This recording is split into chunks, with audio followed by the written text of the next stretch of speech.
This call is now being recorded. Okay.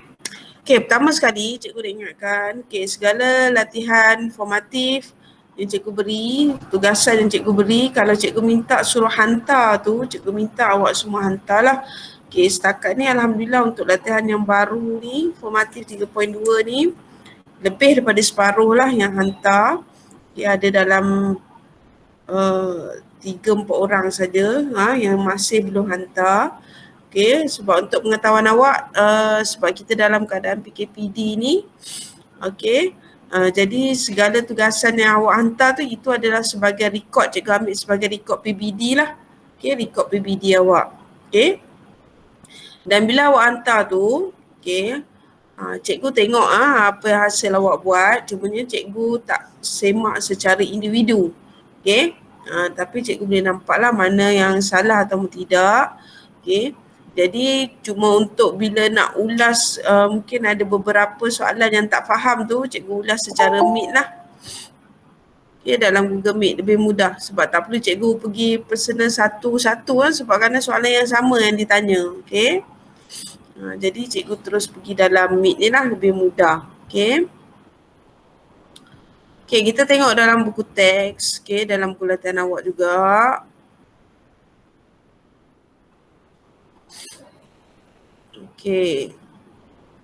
Ini yang dalam buku teks awak lah.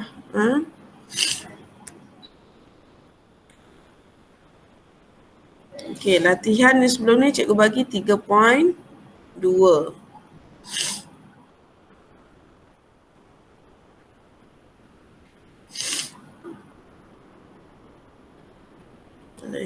Ni boleh semak. Awak tolong semak dan tandakan lah. Yang pertama, nyatakan, awak tengok ini sebenarnya ada dah jawapan dalam buku, cumanya bila dalam buku awak boleh salin lah. Cumanya awak perlu faham seperti yang cikgu kata, hukum-hukum ni semuanya kena ingat lah. Nyatakan hukum Kepler pertama. Apakah hukum Kepler pertama? Pagi ni cikgu nak dengar suara lah daripada semua yang ada ni. Amira, apa dia hukum Kepler pertama? Amira ada? Ada cikgu. Apa dia hukum Kepler pertama? Orbit bagi setiap planet adalah elips dengan matahari berada di satu daripada fokusnya.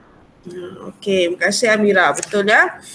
Seperti sama dalam ayat dalam buku teks. Yang keyword dia adalah hukum Kepler pertama ni adalah perkataan dia adalah satu orbit. Dia dalam bentuk elips. Perkataan keyword dia elips.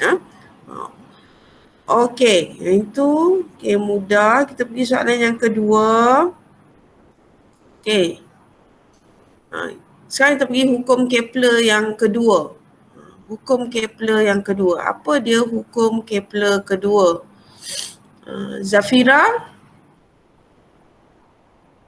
Kepler kedua ialah garis yang menyambungkan planet dengan matahari akan mencakupi luas yang sama dalam selang masa yang sama apabila planet bergerak dalam orbitnya. Terima kasih Zafira. Betul lah? Itu hukum Kepler kedua. Jadi daripada hukum Kepler kedua ni, kalau awak tengok pada soalan seterusnya, soalan B ni, ini adalah dia merujuk kepada hukum Kepler kedua. Rajah 3.32 menunjukkan orbit sebuah planet mengelilingi matahari. Bandingkan laju linear planet itu di kedudukan X, Y dan Z. X, Y dan Z. Jadi bila nak jawab soalan ni, yang pertama sekali kita perhatikan kedudukan. Kedudukan X, Y dan juga Z. Kalau awak tengok ketiga-tiga kedudukan ni, X, Y, Z, mana kedudukan yang paling jauh? Kedudukan yang paling jauh. Siapa ni? Izatul Syifa? Z dengan X. Z. Z paling jauh, kemudian X, kemudian yang paling dekat adalah Y. Jadi kalau kita berdasarkan hukum Kepler kedua tadi, Jadi manakah antara, sebab bila soalan ni dia suruh bandingkan. Jadi bila perbandingan, maksudnya awak buat perbandingan dari segi kelajuan dia. Maksudnya kita bandingkan dari segi mana yang lebih laju, mana yang sederhana, mana yang lebih perlahan kan. Okey. Jadi kalau antara ketiga-tiga tu, mana yang lebih laju? Siapa ni? Siapa di sini? Fatin. Ya, cikgu. Mana antara kedudukan ni, jawapan ni kita nak bandingkan ni X, Y, Z, mana yang lebih laju antara X, Y dan Z? Y. Y lebih lah. Lebih laju. Okey. Y lebih laju. Okey, Fatin dia kata Y lebih laju.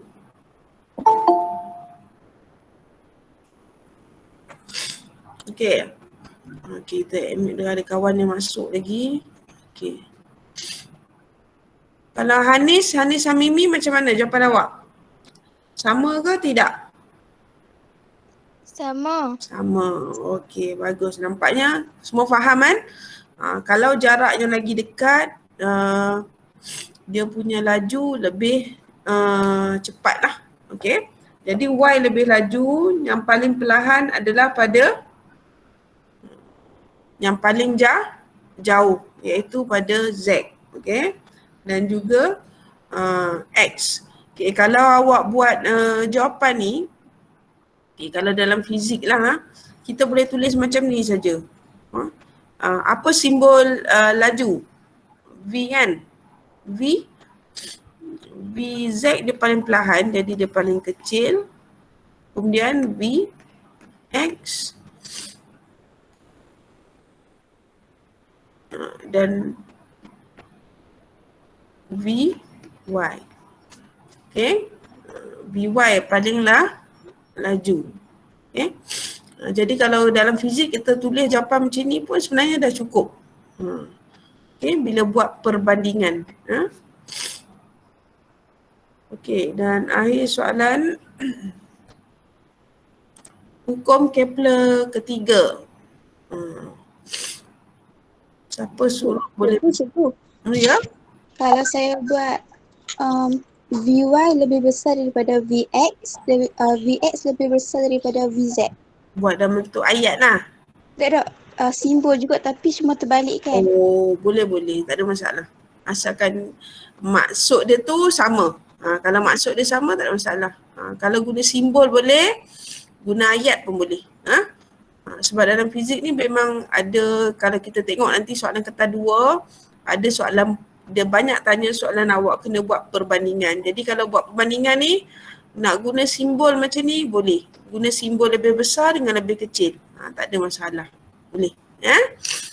Okey. Ada apa soalan lagi? Kita pergi, kalau tak ada, kita pergi soalan nombor 3.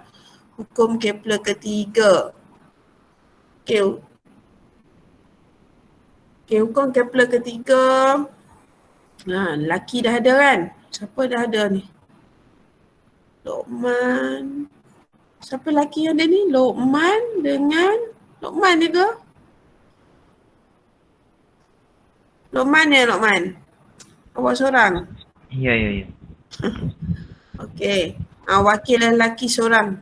Apa dia hukum Kepler ketiga, Lokman? Kuasa 2 tempoh orbit planet adalah berkada terus dengan kuasa 3 jari orbitnya. Okey, betul lah. Kuasa 2 tempoh orbit planet adalah berkadar terus dengan kuasa 3 jari orbitnya. Okey, terima kasih Lokman. Okey, jadi itu daripada maksud hukum Kepler ketiga. Kita boleh jawab soalan dia ada satu, kita dapat satu formula lah. Okey. Okey, ada yang hari tu ada yang tanya cikgu, ada yang tak boleh buat, ada yang boleh buat. Ada di antara awak cikgu tengok jawapan ada yang betul. Okey, kita semak tengok betul atau tidak jawapan awak. Cikgu pergi pada sini.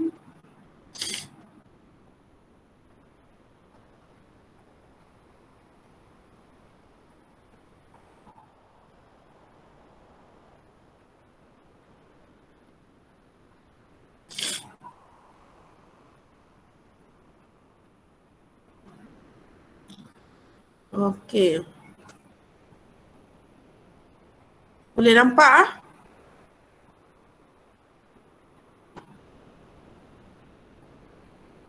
Nampak ke terlalu kecil? Nampak. Nampak ah? Okey. Okey, bila soalan yang ketiga ni, dia sebenarnya formula dia mudah saja. Kita ambil daripada formula hukum Kepler ketiga. Yang inilah, ini formula hukum Kepler ketiga. Okey. Cuma kita akan keluarkan senarai apa formula yang diberi. Okey. Kalau ikut soalan tu diberi tempo orbit bumi adalah 24 jam. Okey, ini T1 tempo orbit bumi.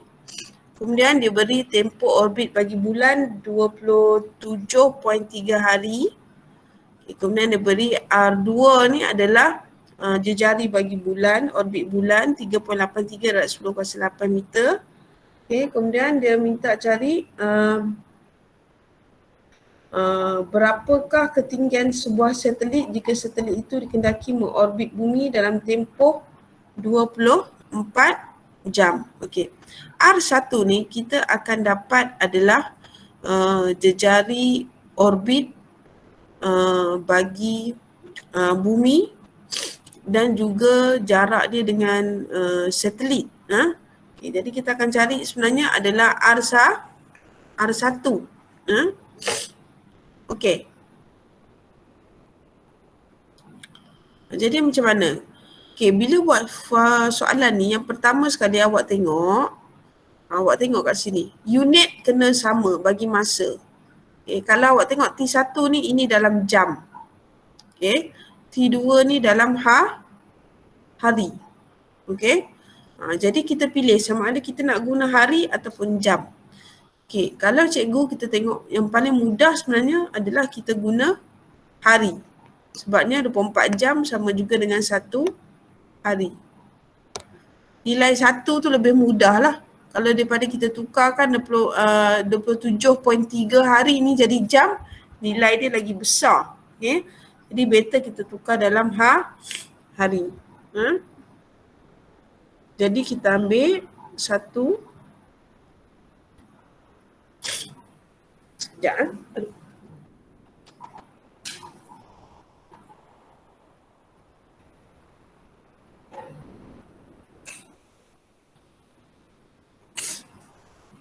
Okey, T1 adalah 1 hari. Kemudian 27.3 hari. Okey, 1 ni kuasa 2. Ini pun kuasa 2. Okey, kemudian R1 yang kita nak cari. Okay, R2 kita masukkan 3.83 darab 10 kuasa 8 3. Okey, jadi kita dapat, kalau kita selesaikan dulu, okey, 1 mudahlah, 1 kuasa 2 1 kan. Jadi 3.83. Yang ni kebolehan awak dalam menggunakan kalkulator lah. Siapa jalan kerja yang sama, sepatutnya jawapan dapat sama dengan cikgu lah. Berapa awak dapat? R1. Cikgu pindah sini lah. R1 dapat berapa?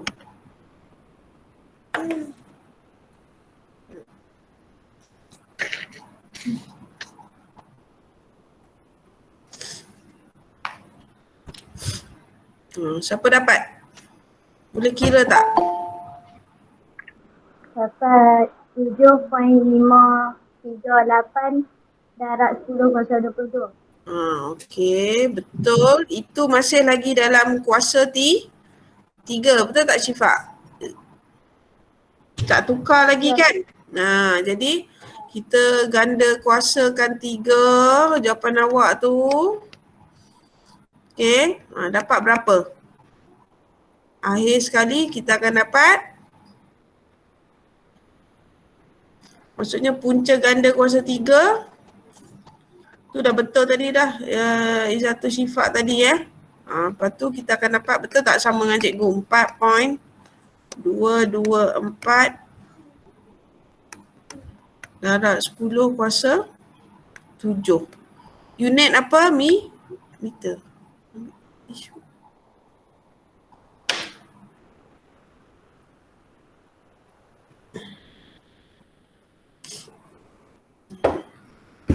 Mana cikgu sesema sikit lah pagi ni pula.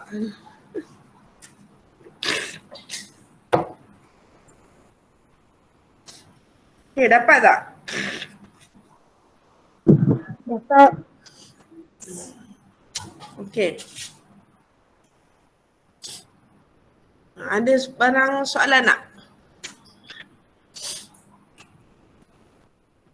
Boleh faham Boleh cikgu. Okey. Okey, kalau tak ada masalah,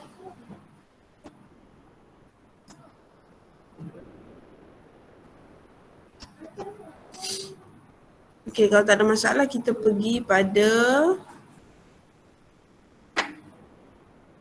cikgu berhenti yang ini selesai. Kita pergi pada topik yang seterusnya. Cikgu pergi ringkasan je lah. Ikutkan cikgu dah bagi kan video 3.3, dah tengok semua Okey, 3.3 cikgu dah beri iaitu satelit buatan manusia. Okey. Cuma cikgu ringkaskan saja. Okey. Di mana satelit dalam bab 3.3 ni yang penting apa dia? Ada 3 perkara yang awak belajar dalam 3.3 ni iaitu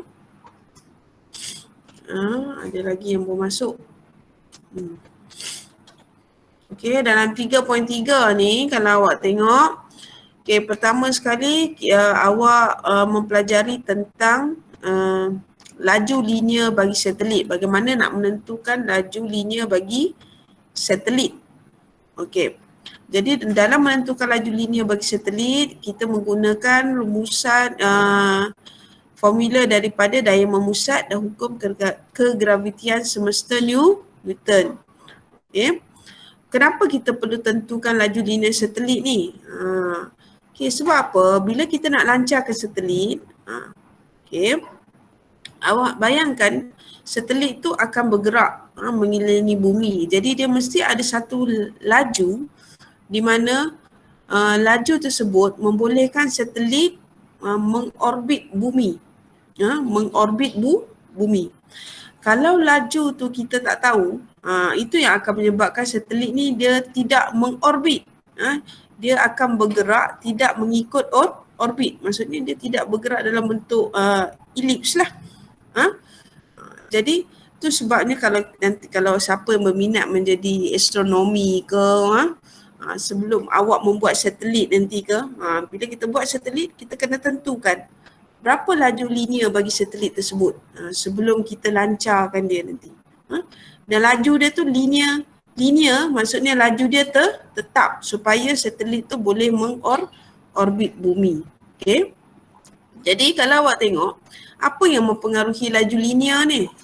Dia sebenarnya yang mempengaruhi laju linear bagi satelit ni, kalau awak tengok formula ni, ini adalah kalau kita tengok G ni tetap, M pun tetap kan, jisim bumi Jadi yang mempengaruhi adalah R. Maksudnya jejari orbit.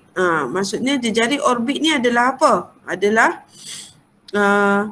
R tambah H. Maksudnya jejari orbit bumi tambah dengan ketinggian satelit. Okey, ketinggian satelit. Jadi ketinggian satelit tu akan mempengaruhi laju linear bagi satelit. Okey. Jadi kalau siapa lepas ni jadi pakar astronomi ke, nak buat satelit ke, awak tahulah. Nak kira berapa laju linear, nak buat satelit ni berapa laju linear dia. Supaya dia boleh mengorbit di atmosfera bumi lah. Okey, kemudian awak mempelajari tentang satelit geopegon dan bukan geopegon. Okey, yang ini cikgu nak awak boleh membezakan apa dia geopegon dengan bukan geopegon.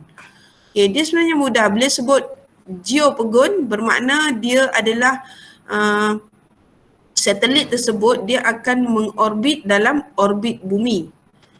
Orbit bumi geopogon. Jadi bermakna ia bergerak mengelilingi bumi sama dengan putaran bumi. Dan tempoh orbit dia adalah 24 jam. Sebab dia sama dengan putaran bumi, jadi tempoh putaran dia sama dengan tempoh putaran bumi lah. Okay. Tapi bila kita sebut bukan geopogon, satelit tu dia mengorbit tidak sama dengan orbit bumi. Dia mungkin sama ada orbit dia terlalu lebih rendah ataupun lebih tinggi. Dan tempoh orbit dia takkan samalah 24 jam. Okay. Kalau awak tengok ni contoh satelit A. Satelit A ni dia sama dengan ni satelit A kan. Satelit A ni dia berada di orbit geopogon. Jadi tempoh dia sama dengan dia ikut laluan orbit bumi. Okey. Tapi kalau awak tengok satelit B, dia lebih rendah daripada orbit bumi. Ini kita kata satelit bukan geopogon. Okay, jadi tempoh dia tak sama lah, sama ada lebih ataupun kurang. Okay, ini boleh banding bezakan. Kemudian yang akhir sekali adalah awak mempelajari tentang halaju lepas. Maksud halaju lepas ni dalam video tu pun dah ada diterangkan. Okay, tolong ingat dan faham apa dia halaju lepas. Halaju lepas adalah halaju minimum. Okay, yang diperlukan oleh objek di permukaan bumi untuk mengatasi daya graviti dan terlepas ke angkasa lepas. Cuba awak fikirkan bagaimana kapal angkasa boleh melepasi daya graviti. Mesti ada satu halaju minimum untuk diatasi supaya ia boleh terlepas ke angkasa lepas. Ini kalau awak boleh tengok banyak cerita-cerita yang melibatkan astronomi ya. Star Wars. Kalau awak tengok bila kapal angkasa tu nak bergerak ke angkasa lepas, dia menggunakan halaju yang sangat tinggi supaya ia dapat mengatasi daya graviti. Nak melawan daya graviti bumi. Kalau dia masih lagi tak boleh melawan daya graviti bumi, kemungkinan kapal angkasa tu akan jatuh lah. Jadi ini formula yang kita dapat. Dan kita dapati halaju lepas ni, faktor yang mempengaruhi halaju lepas juga sama jugalah. Dia bergantung kepada satu jisim bumi tetaplah. Bergantung pada jarak R. Jarak R lah. Okey. Halaju lepas tidak bergantung pada jisim objek. Maksudnya kalau kapal angkasa tu berat macam mana pun, dia tidak mempengaruhi lah. Okey, kalau awak tengok halaju lepas kat bumi, awak tengok ni. Tinggi dia. Berapa halaju lepas bumi? 11,200 meter per saat. Okey, sangat laju. Okey. Itu awak boleh lihat lah. Ini awak boleh baca. Kalau kita tengok kapal terbang. Okey, kapal terbang kita tak boleh halaju dia tak bolehlah melebihi halaju lepas. Kalau tak terlepas lah kapal terbang tu pergi angkasa lepas lah. Okay, tapi kalau roket dia perlu kelajuan yang tinggi lah supaya boleh pergi ke angkasa lepas. Okay, jadi untuk pembelajaran hari ni, okay, hari ni cikgu nak awak semua, okay, ini contoh ni awak boleh lihat. Yang ni cikgu nak awak buat latihan formatif 3.3. Okey. Seperti biasa yang ni cikgu akan ambil sebagai rekod PBD awak. Jadi buat dan screenshot hantar pada cikgu lah. Okey. Kalau soalan 1, 2, 3, 4 ni cikgu harap tak ada salah lah. Ni kita dah bincang, ada jawapan dah tadi. Okey. Soalan 5 je ada pengiraan dan pengiraan dia pun mudah, kira laju linear. Okey. Cuma laju linear ni cikgu ingatkan awak nilai R tu hati-hati. Satu ketinggian daripada permukaan bumi 700 km mesti campur dengan jejari bumi. Okey. Jangan ambil setakat jejari bumi saja. mesti campur dengan ketinggian satelit itu sekali. Okey. Ada sebarang soalan tak? Cikgu, Ya. soalan 4 tu dia tak ada pengiraan. Tak ada. Soalan 4 tak ada pengiraan. Kalau awak tengok dia suruh bincangkan saja. Maksudnya dia bincangkan apa? Sama ada sebuah kapal angkasa X berjisim 1,500 kg, satu lagi berjisim 2,000 kg, memerlukan hal laju lepas yang berbeza. Tadi cikgu ada sebutkan. Adakah faktor jisim mempengaruhi hal laju lepas ataupun tidak? Jadi kalau soalan macam ni, selalu kita tengok formula hal laju lepas lah. Ada tak nilai jisim kapal angkasa tu dalam formula tu? Kalau ada, maksudnya dia adalah salah satu faktor yang mempengaruhi. Kalau tak ada, dia tidak akan mempengaruhi lah hal laju lepas. Faham tak? Awak tengok balik formula hal laju lepas, kita tengok ada jisim tak? Kalau kita tengok dia ada satu jisim je, itu pun jisim planet, jisim bumi. Okay. Ada lagi soalan?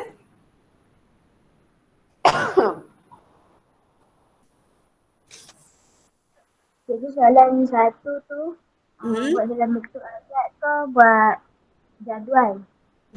Ada dalam jadual pun boleh. Yang ni cikgu tak kisah, dalam ayat pun boleh, dalam jadual pun boleh. Kalau nak nampak lebih mudah, kita buat dalam jadual, kan? Okay. Sebab awak tengok soalan ni dia sebenarnya bila soalan sebut, awak dulu ada belajar kan waktu tingkatan 3, ada tak cikgu sebut? Bila sebut banding dan beza, awak kena bagi apa ni? Persamaan dan perbezaan. Persamaan dan perbezaan. Ingat bila banding beza maksudnya bagi persamaan, bagi perbezaan. Bukan bagi perbezaan sahaja. Okay, dah ada dalam buku tu kan. Okay, jadi beri persamaan dan beri perbezaan. Nak buat dalam bentuk ayat boleh, buat dalam bentuk jadual pun boleh. Ya. Okay. Okay, jadi yang ini cikgu stop sharing dulu. Okay, ada sebarang soalan lagi tak untuk soalan ni?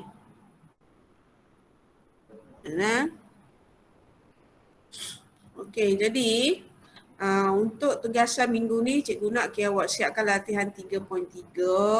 Kalau ada sebarang masalah, PM dengan cikgu. Okay, kemudian seperti yang cikgu maklum kat awak sebelum ni, okay, awak semua pun patutnya kita akan dapat satu buku modul, kan? Tapi memandangkan sekarang ni sebab kita PKPD so pergerakan terbatas, nak keluar pun susah pun semua, tak apa, kita stay dulu di rumah. Okay, jadi buku tu cikgu tak boleh nak berilah. Cikgu pun pembekal pun tak boleh nak datang kan. Okay. Jadi kita tengok dulu macam mana selepas cuti sekolah nanti. Okay. Kalau ada dah stok tu nanti cikgu akan berilah. Okay. Kita tunggu lepas PKPD ni lah. Okay, jadi untuk tugasan minggu ni awak siapkan dulu latihan formatif 3.3.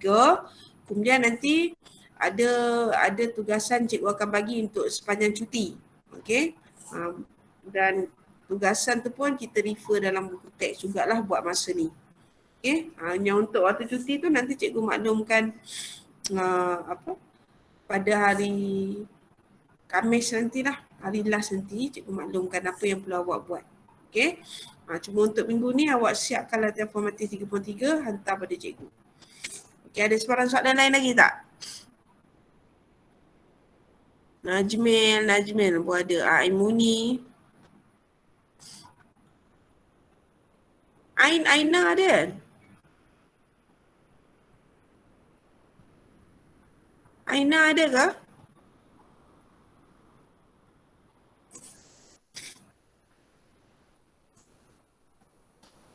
Ni siapa lagi ada ni? Ada sebarang soalan tak? Insyirah? Sihat dah Insyirah? Sihat dah. Sihat dah, alhamdulillah. Duduk rumah boleh berehat. Okey, yang lain? Cikgu pula yang pagi ni tak buat apa hal tu. Semua pula. Okey. Yang lain ada sebarang soalan lain?